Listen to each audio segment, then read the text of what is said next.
Баршаңызға сәлем достар. Бүгінгі видеода біз өте дәмді тұздалған қырыққабат дайындайтын боламыз. Сіздермен бірге мен Нұрдана, және де міндетті түрде бұл рецепті қолданып көріңіздер. Ең керемет рецепті. Ең алдымен бізге керек заттармен айтып өтейін. Бізге сарымсақ, одан кейін туралған қырыққабат, одан кейін тағы да бізге туралған сәбіз, және де лавр жапырағы, тағы да басқа да көптеген сондай тұз, бұрыш секілді біздің сондай заттарымыз қажет. Ең бірінші біз осы біздің сәбіздерімізді турап аламыз. Сәбіздерді турап болғаннан кейін ыдысымызға саламыз. Одан кейін капустаны, яғни қырыққабатты тураймыз. Барлығында міндетті түрде майдалап турау қажет. Одан кейін үстіне тұз, бұрыш саламыз.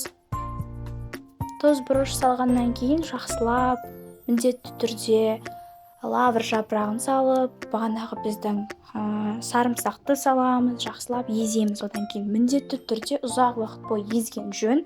Себебі бізде су шығу керек, және де біз оны кейін бетінен құятын боламыз. Сонда бізге күшті дәм береді. Бірақ достар, міндетті түрде ұзақ уақыт бойы осылай езгендеріңіз жөн. Суы әбден шығуы қажет. Міне бізде суы шықты.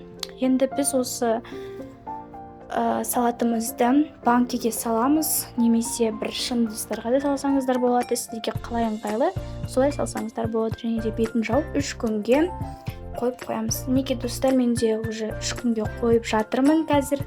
Және де 3 күндегі сіздерге результатын көрсетіп отыратын боламын. Мынау бізде уже 2-ші күндегі түрі. 2-ші күннен кейін осындай болады. Бізде уже су шыға бастайды, осындай бола бастайды. Және де бізде 3-ші күні кәдімгідей осындай су бетіне шығып тұрады, осындай әдемі, дәмді болады. Және де сіздер оны өздеріңіздің ыдыстарыңызға құйып алсаңыздар болады. Міндетті түрде жасап көріңіздер. Бізде дайын болды. Сау болыңыздар. Тіркеліп лайк баса керек.